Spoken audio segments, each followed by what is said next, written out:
Bonjour Karine Okagos. Bonjour Laura Lasson, merci de m'avoir invitée. Merci à vous d'être présente. Vous êtes à l'origine du concept design et fonctionnel. On est dans l'optimisation d'espace, c'est bien ça? Alors oui, tout à fait. Design et fonctionnel, car en fait ces deux termes vont résumer précisément mon concept. Je suis architecte d'intérieur et j'ai créé en 2020 un accompagnement qui va permettre à mes clientes d'obtenir un foyer où elles se sentent bien, où elles se sentent épanouies. Et en fait, avant de le créer, cet accompagnement, j'ai écouté et j'ai fait un sondage et c'est là qu'est ressorti le plus important pour la plupart d'entre nous, c'est en fait un compromis entre un espace pratique, non surchargé et une jolie décoration. Donc, c'est pour ça le concept de design et fonctionnel. Et du coup, comment associer le design et le fonctionnel? En fait, tout simplement, il faut commencer par définir un agencement, le meilleur possible. Et c'est tout l'intérêt de mon métier, de ma spécialisation, c'est que on n'arrive pas toujours en fait à prendre du recul sur son logement. Et du coup, d'avoir un regard extérieur qui est neutre, ça va vraiment vous permettre de trouver des solutions excellentes. Et en deuxième lieu, une fois que l'agencement est choisi, là, il faut vous écouter. Qu'est-ce que vous aimez en termes d'ambiance? Qu'est-ce que vous aimez en termes de matière? Quelle couleur? Et du coup, à ce moment-là, on va le mettre en valeur pour un résultat à la hauteur de vos ambitions. On va revenir sur cette partie création, agencement dans un instant, mais on va parler de votre parcours. Vous êtes lancé dans ce projet à l'issue d'une reconversion. Pour quelle raison? Quel a été le déclic? Alors, j'ai en effet un parcours qui est assez atypique. Ça va rappeler à certains d'ailleurs que tout est possible parce qu'à la base, j'ai une formation de sage-femme spécialisée en puériculture et j'ai exercé pendant 4 ans dans un établissement privé au sein du service de la maternité. C'était une belle expérience, j'ai fait de belles rencontres, coucou à toutes mes anciennes collègues. Et on avait en fait à cette époque une sorte d'épée de Damoclès sur la tête pour la fermeture du service. Du coup, moi, j'étais très anxieuse. J'avais un enfant de 2 ans. J'ai dit non, je vais prendre ma vie en main. Ça, c'est pas eux qui vont décider pour moi. Et c'est là, du coup, que je me suis lancée. Et comme la décoration d'intérieur, c'était mon premier amour, j'ai été dedans. Vous ne regrettez rien aujourd'hui? C'est souvent la question qu'on me pose et non, pas du tout. D'accord. C'est une bonne nouvelle. Et donc, l'optimisation d'espace, comment ça marche pour que ça soit réussi? Alors, je dirais grâce à 3 éléments. Premièrement, il faut très bien connaître les lieux. C'est pour ça que je fais des maîtrises chez mes clientes. Deuxièmement, grâce au plan que vous avez, du moins, il faut tourner les meubles dans tous les sens pour trouver le meilleur agencement qui vous convienne, qui respecte du coup la circulation et avec le plus de rangement possible. C'est très important. Et un troisième élément, je dirais, c'est de connaître les caractéristiques d'un espace qui est fonctionnel. Et à ce moment-là, vous pouvez atteindre votre objectif. Un changement de pièce est un changement de vie. Je dirais même plus, en fait, ça peut être parfois une renaissance, en fait. Quelles sont vos priorités quand vous avez un projet en main? Mes priorités, premièrement, c'est la satisfaction du client. Deuxièmement, la satisfaction du client. Donc la troisième, satisfaction du client.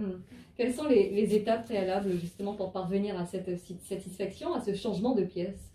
Alors, on dit souvent qu'avant de mettre un grand ordre, il faut un grand désordre. Donc c'est le cas, il faut désencombrer le logement. C'est très important. Comme dit Marie Kondo dans La magie de l'ordre, en fait, une maison bien rangée, c'est la première étape vers le bonheur. Et excusez-moi. Ensuite, il faut réfléchir en fait à ce que vous voulez vraiment et ce que vous ne voulez plus et il faut visualiser votre projet, le mettre à l'écrit. Est-ce que cette notion de feng shui, c'est important dans cette optimisation d'espace? Alors, pour faire rapidement, le feng shui, en fait, c'est un art millénaire qui vient de Chine et qui tourne autour de l'énergie et du bien-être. Moi, je mets toutes mes qualités en fait et mes connaissances au service de mes clientes pour atteindre ce bien-être grâce au changement, mais littéralement, je ne pratique pas le feng shui en fait. Et parce que ça demande beaucoup d'apprentissage, donc dans le futur, certainement, parce que c'est pour moi quelque chose d'incontournable pour le bien-être chez soi. Comment harmoniser les couleurs, les styles, les tendances, les matières sans se louper?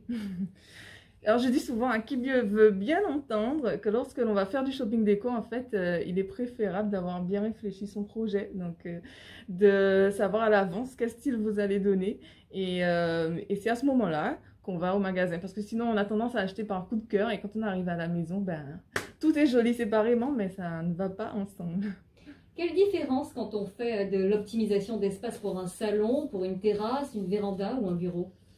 Alors selon moi, il n'y a pas vraiment de différence en fait, parce que le but est le même, c'est de placer le mobilier que vous souhaitez dans un espace disponible et en préservant la circulation, la luminosité, la fonctionnalité de la pièce. Donc voilà, ce qui va faire la différence, ça va être la superficie de la pièce. Et plus elle est petite, plus il faudra être créatif. Quels sont les premiers conseils que vous donnez à vos clients? Prenez la mesure de votre salon avant d'aller acheter un canapé trop grand. Voilà. Non, mais sinon, c'est plutôt des conseils qui sont très personnalisés, donc c'est en fonction de la situation du client. Vous pouvez intervenir pour les changements de pièces, ça j'ai bien compris, mais aussi pour les personnes qui vont construire leur maison, qui vont démarrer un projet. Voilà, c'est-à-dire que ce que je fais, ça va être à partir de juste le changement de la décoration. Par exemple, des fois, on est locataire, mais on veut se sentir chez soi, jusqu'à la proposition pour le changement d'une ancienne maison, mais qu'on veut rénover au goût du jour. Voilà. Quel budget prévoir pour tous ces changements? En fait, dans les cas où vous souhaitez réagencer juste la décoration, ça peut être de la récup, donc ça peut être des petits budgets.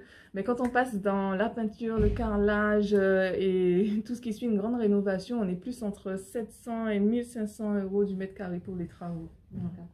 Il y a le avant-après, et si on n'aime pas le après, comment on fait?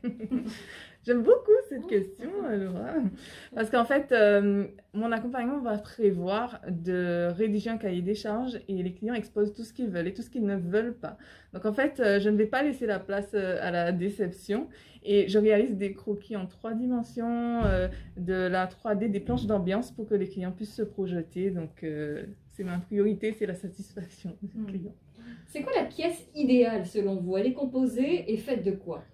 Alors c'est une question délicate hein, parce que selon moi il n'y a pas de pièce idéale parce que ça dépend de ce qu'on va y faire, ça dépend du but. Par exemple pour certains une salle de bain idéale va être composée d'un WC séparé, d'une douche à l'italienne et pour d'autres ça va être une baignoire et un WC dans la même salle de bain. Donc ça dépend vraiment de vos souhaits. Par exemple, moi, je suis plus douche italienne. Vous, c'est plutôt quoi? Pareil. Quelles sont les qualités indispensables d'un architecte d'intérieur? Je dirais que comme qualité, la qualité principale déjà c'est l'écoute, comme je disais au début. Ensuite, il faut du tempérament pour la gestion des chantiers et il faut être créatif en fait pour pouvoir trouver des solutions astucieuses. Vraiment. Et adapté à chaque personne et à chaque personnalité. Comment vous joindre? Comment vous trouver Karine Okagos? Alors, vous pourrez me contacter pour avoir des renseignements sur mon accompagnement sur mon compte Instagram ou bien Facebook, Design et Fonctionnel. Et je fais aussi une invitation pour tous les auditeurs à la grande soirée du bien-être chez soi qui a lieu ce jeudi soir à 20 h où je vous présenterai 3 techniques surprenantes pour agrandir une pièce sans faire de travaux, des astuces pour maximiser l'espace de vos couloirs et créer du rangement sans les encombrer, le truc de pro des architectes d'intérieur pour un espace de travail propice à la concentration et enfin une solution indispensable pour transformer votre domicile sans prise de tête. Merci à Karine Okagos d'avoir répondu à nos questions. Belle continuation. Merci à vous.